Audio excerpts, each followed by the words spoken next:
투자하면 제일 먼저 투자법을 배울 때 가장 먼저 배우는 것이 빨간봉, 파란봉, 즉 양봉과 음봉입니다.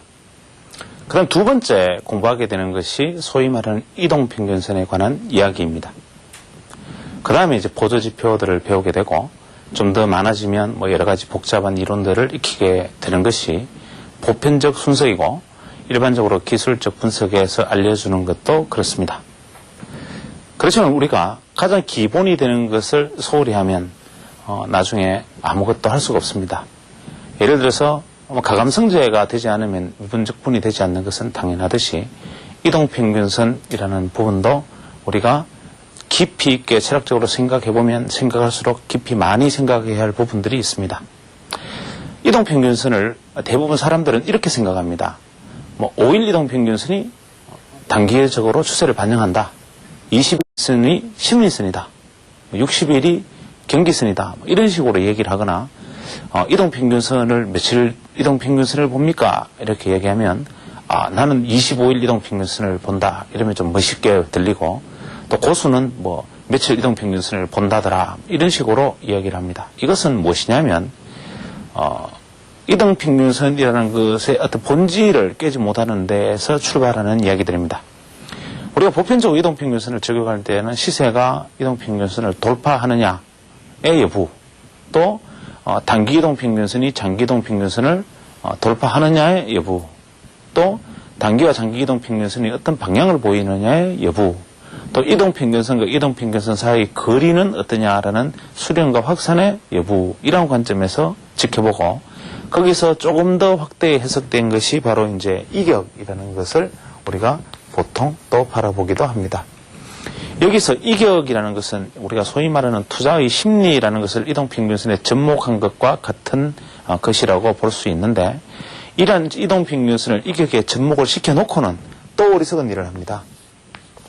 이격도가 20일 이격도가 90이다. 20일 이격도가 88이다.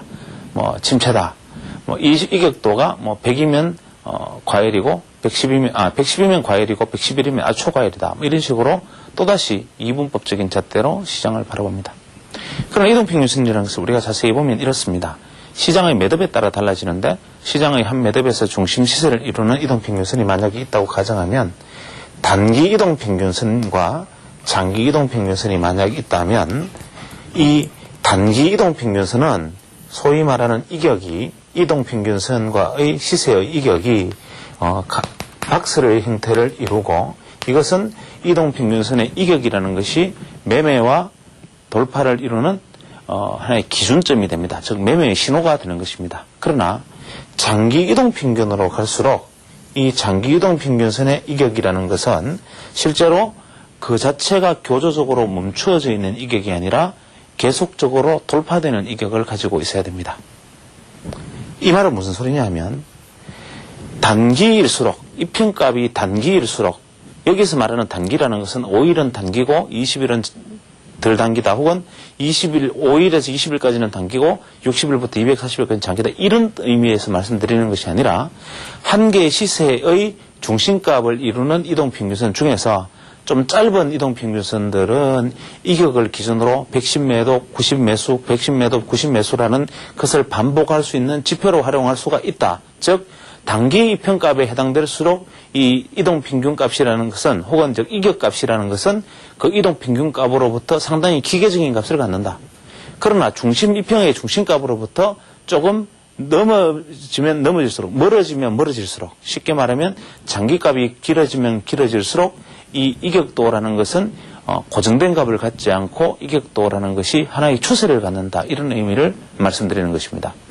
다시 이야기하면 시세의 중심값이 되는 이평, 예를 들면 현재 코스피의 경우에는 지난 3년간 30일, 최근 하락기간으로 치면 약 40일, 현재 하락기간으로 치면 30일 이평 정도가 중심값이 된다면 그로부터 좀 멀리 되어 있는 약 60일 이평 정도에서 이격이라는 것은 이격이 100, 105, 110 이렇게 돌파되어 가는 것은 하나의 추세를 형성하고 있는 시장이고 이 중심 시세로부터 긴 장기 이평값의 이격이 돌파되지 아니하면 그것은 추세가 마무리되는 신호다. 반대로 단기적인 추세의 입장에서 놓고 생각한다면은 이동평균선이 기계적으로 이동평균선 기준으로 110이면 과열, 90이면 침체라는 것을 적용하면서 시장 추세 안에서 매매의 도구로 삼을 수 있다. 이런 뜻입니다. 즉 다시 말하면 단기 이평은 추세를 말하지 못한다. 다시 정리하면 단기 이평의 이격 또는 추세의 신호가 될 수 없다.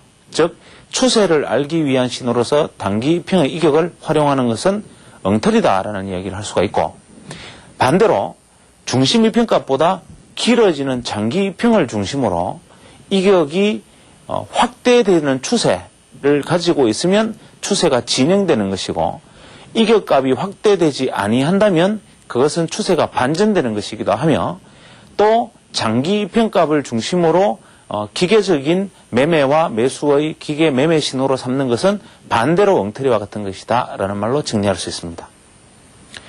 이해가 말로 하기에는 정리가 좀 어렵습니다만은 그림으로 이야기하는 것보다 이렇게 말로 이야기되어지면 이 부분을 각자가 한번 진지하게 화두로 삼고 한번 생각해 보시면 어떨까 생각 중입니다. 다시 한번 말씀드리지만 현재 코스피의 답은 장기 이평에서 이격이 확대되어지느냐, 장기 이평에서 이격이 축소되어 가는 방향이냐가 우리 시장에서 진입 시점을 가르쳐 줄 것이라는 점. 단기 이평에서 이격이라는 것은 추세와는 전혀 상관없는 것이기 때문에 단기 이평상의 이격이 어떻다는 얘기가 나오더라도 그것은 시세와는 전혀 상관이 없는 것이라는 점. 이 두 가지를 강조합니다. 시장에서 단기 이평과 장기 이평에 관련된 이격 화두로 삼고 다시 한번 생각해 보시기를 권유드리겠습니다.